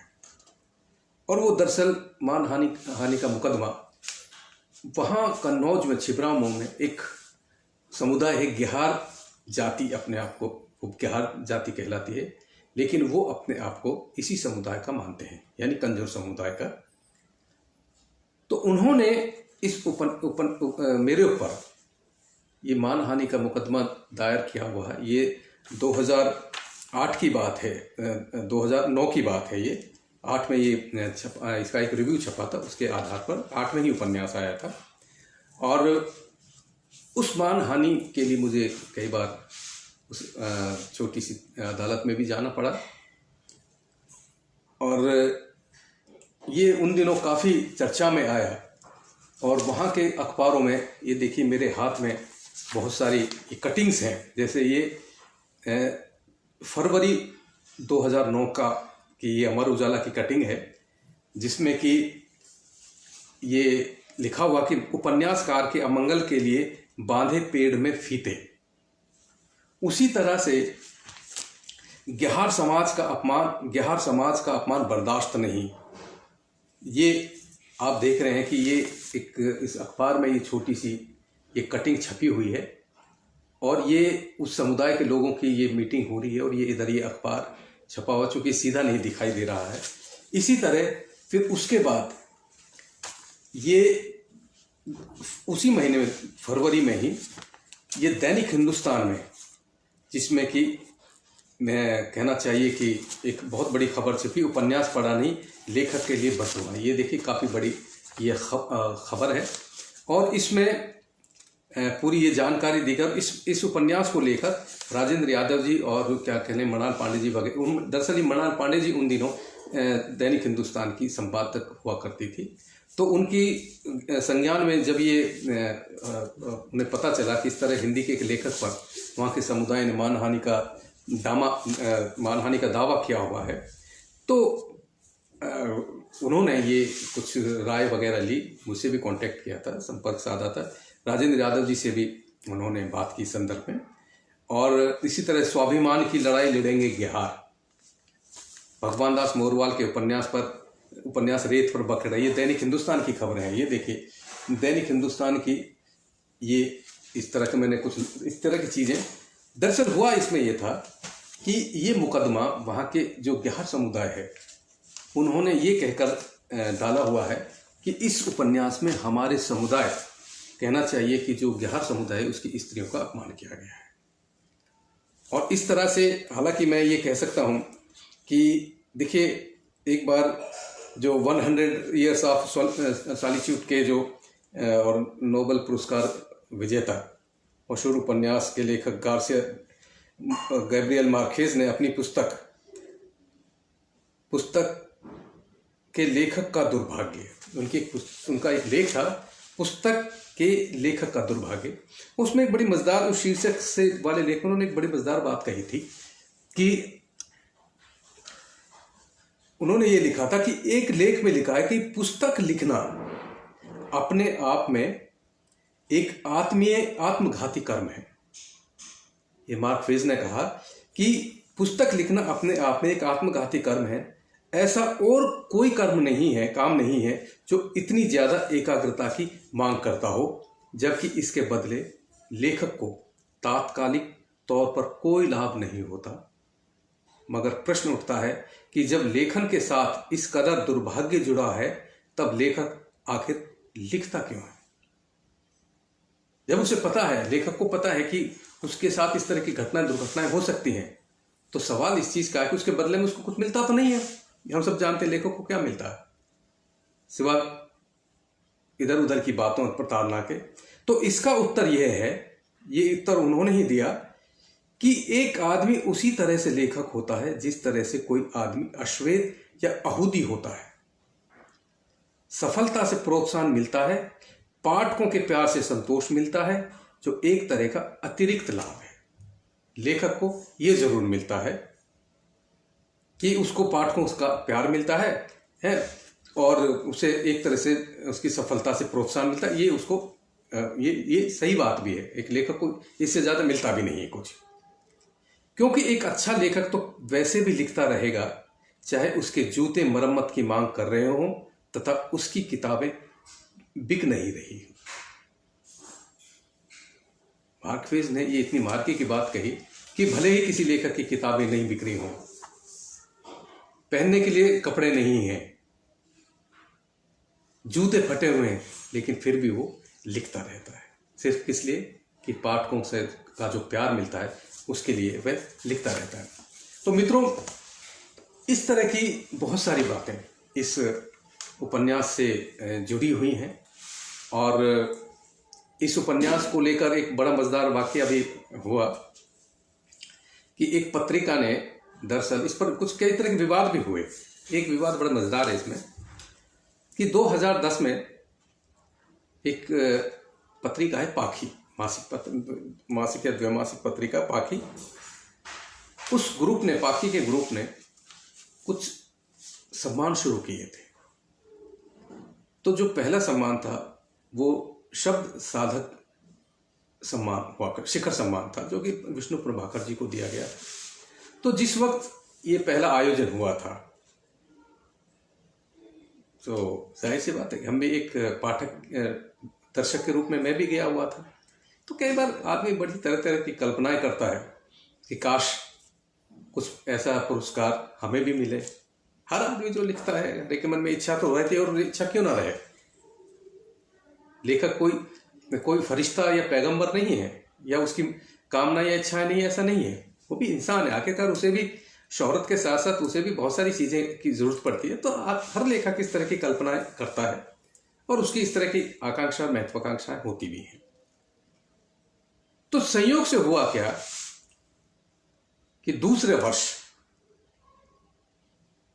पता नहीं एक संयोग था कि मैंने किस संदर्भ में, जो इसके मालिक संपादक थे अपूर्व जोशी, उनको मैंने फोन किया। ऐसे ही, मुझे नहीं पता था कुछ भी। तो मैंने जैसे कहा कि मैं भगवान दास मोरवाल बोल रहा हूँ, क्योंकि पत्रिका निकालते थे तो जाहिर सी बात, एक संपादक होने के नाते, एक लेखक, हम लोग सब संपर्क करते ही हैं संपादकों से। नरेश अग्रवाल जी नमस्कार, जी नमस्कार। तो उनके मुंह से निकला, अरे सर मैं तो आपको या मोरवाल जी कई दिनों से ढूंढ रहा हूँ। इनके क्या हुआ, ऐसा क्या जरूरत पड़ी जो आप मुझे ढूंढ रहे हैं? कहने लगे ऐसा है कि हमने एक शब्द साधक जूरी सम्मान शुरू किया है इस साल, और उस जूरी ने आपके रेत का चयन किया है। तो मैंने कहा ये तो अच्छी बात है, खुशी की बात है। तो उस जूरी में जो 3 लोग थे जिन्होंने इस उपन्यास का चयन किया, वो थे डॉक्टर नामवर सिंह, राजेंद्र यादव जी और हमारे विश्वनाथ त्रिपाठी जी। नामवर जी, राजेंद्र यादव जी, विश्वनाथ त्रिपाठी जी, इन तीनों लोगों ने इसका चयन किया मेरे उपन्यास का, और इसकी राशि थी 21,000। इसके साथ साथ एक पुरस्कार और था, वो था शब्द साधक जनप्रिय सम्मान। वो भी किसी ऐसी पुस्तक को दिया जाता जिसको कि पाठकों में जिसकी कि बहुत कहना चाहिए कि बहुत पाठक पढ़ते हैं। तो वो सम्मान दिया इनको, काशीनाथ सिंह जी को। उनका उपन्यास शायद रहन पर रखू था, उसके लिए दिया गया, लेकिन उसकी राशि 11,000 थी। उस पुरस्कार जो था आयोजन हुआ, उसमें सम्मान दिया गया। तो लेकिन उस सम्मान समारोह में काशीनाथ जी नहीं आ पाए थे। बाद में पता चला कि काशीनाथ सिंह जी ने कुछ अपने शिष्यों के कहने पर वो पुरस्कार लेने से मना कर दिया, और उसके पीछे उनके शिष्यों ने तर्क उनको ये देकर समझाने की कोशिश की कि देखिए, मोरवाल जैसे लेखक को तो, जो कि अभी एकदम नया ही मैं था और आज भी नया सा ही हूँ लिखने पढ़ने के मामले में, तो कि उनको तो 21,000 का पुरस्कार दिया गया है और आपको 11,000 का दिया गया है। तो मित्रों, उसके बाद उस पाखी पत्रिका ने बाकी तो सारे पुरस्कार जारी रखे, लेकिन ये पुरस्कार बंद कर दिया गया। तो मुझे एक बार मैंने प्रेम भारद्वाज जी से, जो उनको उन दिनों संपादक थे पाखी के, तो मैंने उनसे पूछा, तो बड़े संकोची थे वो, पहले तो बता नहीं रहे थे, लेकिन फिर उन्होंने बताया कि यार ऐसे ऐसे हुआ था, काशीनाथ सिंह जी को कुछ उनके शिष्यों ने ऐसे भड़का दिया, तो उन्होंने सम्मान लेने से मना कर दिया। तो इसके साथ इस तरह का एक विवाद भी इस तरह के भी जुड़े हुए हैं, और मुझे खुशी है इस बात की कि यह उपन्यास, जिसको कि कहना चाहिए कि इतना इस तरह से लोकप्रिय हुआ कि इस उपन्यास का अभी पिछले महीना पाकिस्तान के रावलपिंडी से एक बहुत ही बड़ा प्रकाशन गृह है, शरीर प्रकाशन, वहाँ से इसका उर्दू में अभी इसका तर्जुमा, इसका अनुवाद प्रकाशित हुआ है। और उसके साथ साथ अभी पिछले ही महीने नवंबर में इसका अंग्रेजी में भी अनुवाद आ चुका है, क्विक सैंड शीर्षक से। क्योंकि रेत इसका प्रतीकात्मक शीर्षक है, क्विक सैंड यानी ऐसी रेत जिसका कि कोई अस्तित्व नहीं होता, जो कि एक जगह नहीं ठहर पाती है। और उससे पहले इस उपन्यास का अनुवाद हिंदुस्तान में भी, भारत में भी उर्दू में हो चुका था। तो इस तरह से देखा जाता है एक ही जबान में इसका 2 जगह उर्दू में अनुवाद छपना, फिर उसके बाद अंग्रेजी में आना, और हिंदी में तो मैं कह रहा हूँ कि ये देखिए, हालांकि उल्टा दिखाई दे रहा है, एक ये रहा, ये इसका पहला पेपर बैक संस्करण था जिसमें कि ऊपर रेत लिखा हुआ है, क्योंकि उल्टा दिखाई दे रहा तो आपको शायद। और ये अभी पिछले साल ही इसका ये नवंबर में ये एक और संस्करण आता पेपर बैक, जिसमें कि रेत नीचे है, इसमें ऊपर है। उसके अलावा यह वो रेत का उर्दू संस्करण जो हिंदुस्तान से छपा था, अर्शिया प्रकाशन ने इसको 2000 कहना चाहिए कि 2000 इसको 2011 में छपा था ये, और ये इसका ओरिजिनल मूल रेत ये उपन्यास है। तो कहने का मेरा आशय मित्रों यह है, ये सारी इतनी जो लंबी चर्चा हुई इस उपन्यास के बहाने, और मैंने जो इस रेत के बहाने कम से कम जो क्रिमिनल ट्राइब्स, या कहिए कि एक ज़माने में जिसको कि अपराधी जनजातियां कहा जाता था, उसको पंडित नेहरू ने 1952 में उस एक्ट को एबॉलिश किया था, समाप्त किया था, और उसकी जगह क्रिमिनल ऑफेंडर्स एक्ट बनाया गया था। क्रिमिनल ऑफेंडर एक्ट भी आपको सुन के शायद हैरानी हो कि वह भी इन्हीं समुदायों के खिलाफ उसका इस्तेमाल होता है, जबकि क्रिमिनल ऑफेंडर एक्ट का की जो मूल भावना है या उसके जो असल वो है कि वो धारा, वो ये एक्ट किस पर लागू होता है, वो उस पर लागू होता है जो आदतन अपराधी अधिनियम जिसको कहते हैं, वो उस पर लागू होता है कि कोई भी किसी भी समुदाय का व्यक्ति अगर लगातार 3 बार किसी जुर्म में पकड़ा जाता है, उसको कुछ सजा होती है, तो उसको फिर क्रिमिनल ट्राइब्स एक्ट के तहत उस पर कार्रवाई होती है। 1952 के बाद जो देश के प्रथम प्रधानमंत्री पंडित जवाहरलाल नेहरू थे, उसमें उन्होंने जो है उसको एबोलिश किया था। और आज भी अगर हम देखें इन जनजातियों के प्रति अभी जो हमारा एक सभ्य समाज का जो व्यवहार है वो कोई बहुत अच्छा नहीं है। अभी भी हम उनको उसी दृष्टि से देखते हैं जैसे पहले देखते आते। अभी कुछ साल पहले प्रोफेसर बालकृष्ण रेणके जी ने एक रेणके की अध्यक्षता में एक इसी तरह की जो ये खाना बदोश जातियां हैं उन पर एक रिपोर्ट उनकी आई थी। ये 5-6 साल पहले की बात है, ज़्यादा भी हो सकते हैं। तो बालकृष्ण रेणके साहब की जो रिपोर्ट आई थी उसमें इन जातियों की जो आबादी दिखाई गई थी वो लगभग 12 करोड़ के करीब बताई गई थी कि इस देश में ये जो मैंने 47 जातियाँ अपराधी खाना बदोश जातियों का जो जिक्र किया था उसमें जो है इस तरह की इतनी आबादी है। वो मेरा मानना है कि क्योंकि हमारे यहाँ जो सेंसस होता है, जो आबादी की जो जनगणना होती है हमारे यहाँ, उसमें ये मुझे तो ये शक है कि वो 100% सही होती होगी। जो हमारे यहाँ जो संख्या आबादी की होती है वो मुझे नहीं लगता कि वो उसमें, मुझे लगता है कम से कम 20% का या 10% का अंतर होता है, यानी जो मूल संख्या होनी चाहिए। तो इस तरह से आज भी इन समुदाय के प्रति जो हमारा जो सभ्य समाज का जो रवैया है, व्यवहार है, वो लगभग अभी भी उसी तरह से सामंतवाद और कहना चाहिए कि उसी तरह का मानसिकता है। हमारा नज़रिया इनके प्रति कोई बहुत ज़्यादा बदला नहीं।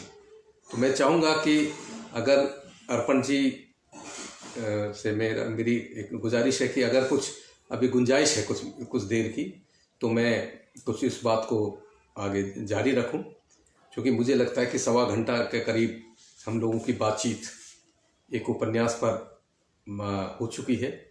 और मैं मानता हूं कि इतनी लंबी बातचीत 1.25 घंटे के करीब किसी रचना पर कोई बात होना अपने आप में कम छोटी बात नहीं है।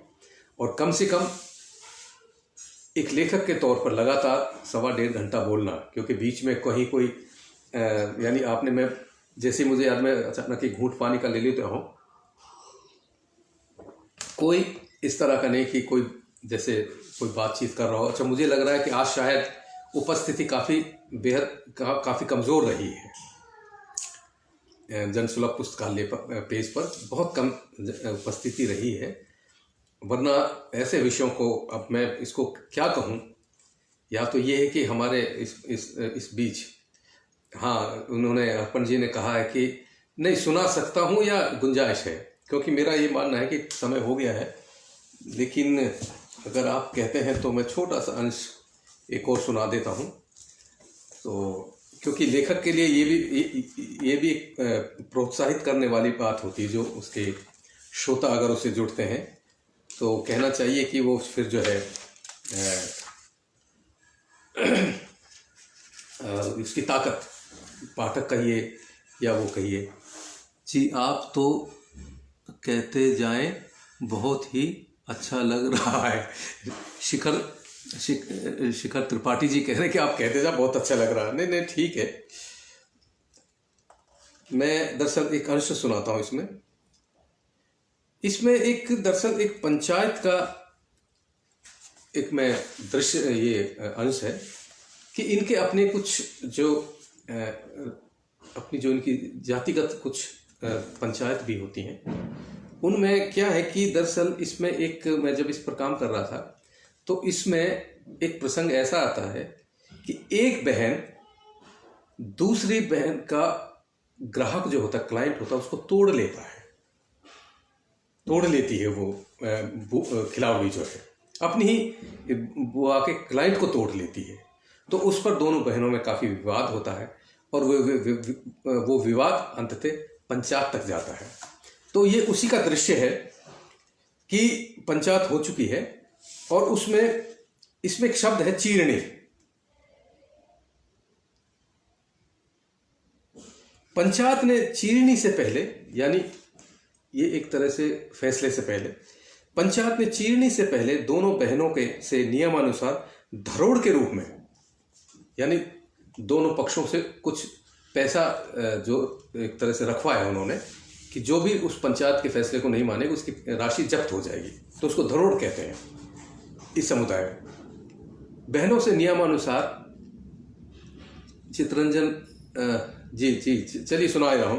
पंचायत ने चीरने से पहले दोनों बहनों से नियमानुसार धरोड़ के रूप में 6-6 तोला सोना,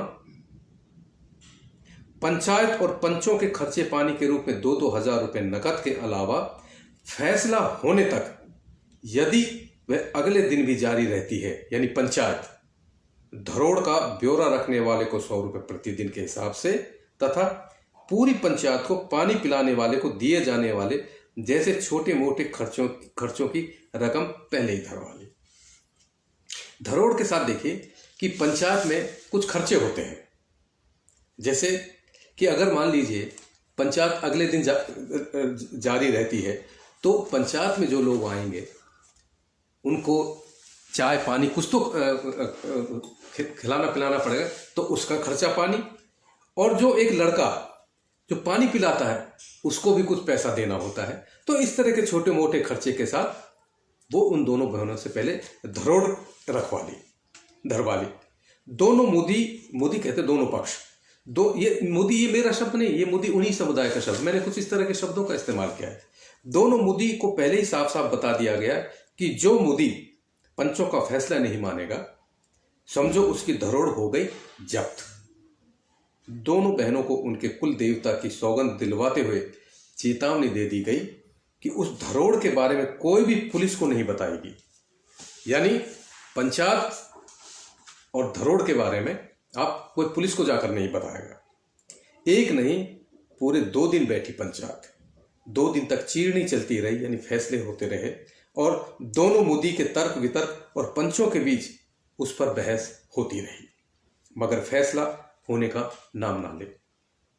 इन 2 दिनों में कमला बुआ जैसे खंगर हो गई। खंगर तो आप जानते होंगे, जब ईंट भट्टे में बहुत ज्यादा पक जाती है तो उसका खंगर बन जाता है, ज्यादा टेम्परेचर से मिट्टी पिघल जाती है तो उसको खंगर कहते हैं। खंगर हो गई, न ढंग से खाना न पीना, पूरी रात आंखों में बीती, पता नहीं पंचायत क्या फैसला देगी। ये दरअसल ये दोनों बहनें ये कमला बुआ की लड़कियां हैं। दूसरा दिन भी बीत गया। सूर्यास्त के बाद आखिर वह घड़ी आ ही गई जिसका कमला ही नहीं पूरी गाजुकी को इंतजार था। सुशीला माया से पहले पंचों ने मां होने के नाते सबसे पहले कमला से पूछा। उस समय अनुमान लगाना कठिन नहीं था कि बुआ के लिए उन क्षणों को याद कर उन्हें भुलाना किसी गर्द भरे स्याह अंधेरे से होकर गुजरने से कम नहीं रहा होगा। शायद इसीलिए वे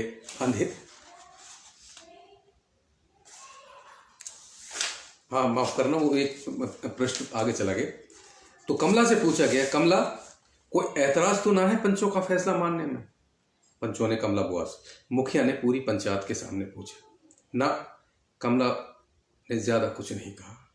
ठीक है, तो फिर दोनों मुदी की चीरनी सुन पंचों ने यह माना है कि माया से गलती हुई है, चाहे ये भूल से हुई है या उसने जान के की है, गलती तो आखिर गलती है। कमला ने माया की ओर देखा तो उसके चेहरे की रंगत देख एक पल के लिए लगा जैसे उसके भीतर शीशे के छोटे छोटे टुकड़े चटक रहे हैं। माया के सफेद पड़ते चेहरे और भयातुर आंखों को देख नहीं रुका गया कमला से और फपक कर रो पड़ी। तो पंचों माया को गुनहगार मानते हुए पंचायत ने फैसला किया है कि 1 महीने तक उसके पास किसी कर्जे को फटकने नहीं दिया जाएगा। यानी किसी बाहरी व्यक्ति को, क्लाइंट को नहीं फटकने दिया जाएगा।